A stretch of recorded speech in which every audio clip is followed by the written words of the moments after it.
这是一场发生在犬窝里的咳嗽风暴。2021年，某高端犬舍爆发神秘咳嗽疫情，72小时内数十只赛级犬相继中招。然而，兽医们发现，这根本不是普通感冒，而是一场由多重病毒联手制造的完美风暴。这就是犬窝咳。犬窝咳的学名叫做传染性气管支气管炎，是一种由病毒、细菌或支原体混合感染引发的具有高度传染性的呼吸道疾病。它主要威胁幼犬群体。之所以被称为窝咳，就是因为它的高传染性会导致整窝幼犬被一网打尽。导致犬窝咳的元凶通常由3种病毒加1种细菌领衔组成。在这个犯罪团伙中，犬副流感病毒是这场阴谋的主谋，犬窝咳的咳嗽制造机。它主要影响气管和支气管。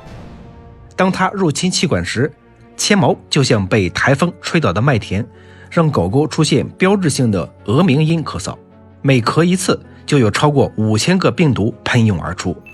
犬腺病毒2型是这场阴谋的帮凶，它专门负责破坏呼吸道的防线，病毒进入肺泡开始疯狂破坏，就像在肺泡里纵火，为进一步的细菌感染打开一条舒适的通道。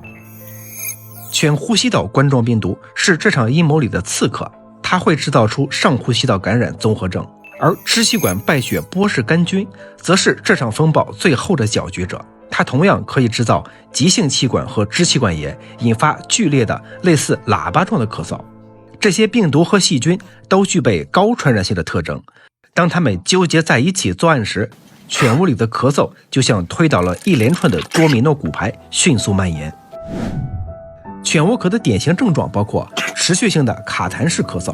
像喉咙里卡了鱼刺，运动后突发窒息性咳嗽，以及脓性鼻涕加结膜炎，眼睛和鼻子一起开闸。而这场看似普通的咳嗽，如果治疗不及时，可能会导致幼犬爆发性肺炎，超过48小时可能引发肺叶实变， X 光照射下形成雪花肺。成年犬则可能演变成慢性支气管炎，让狗狗成为老烟枪式的咳嗽。犬窝咳的症状时间轴为：第1天干咳，第2天愈发严重，第3天发热、脓性鼻涕、结膜炎等症状出现，第5天演变成肺炎。所以犬窝咳的治疗黄金时间为前72小时内。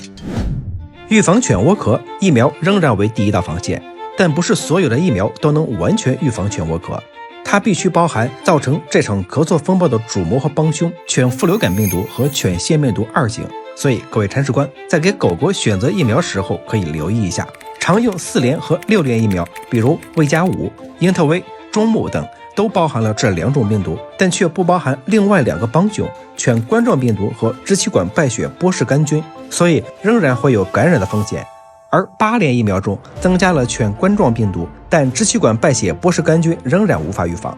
所以对犬窝咳风险较高的地区会单独再接种败血波氏杆菌疫苗，也称为犬窝咳疫苗。总之，面对犬窝咳这个多重病原体联手制造的呼吸系统风暴，侥幸心理是最贵的奢侈品。OK， 关注宠物知道案，了解更多宠物知识。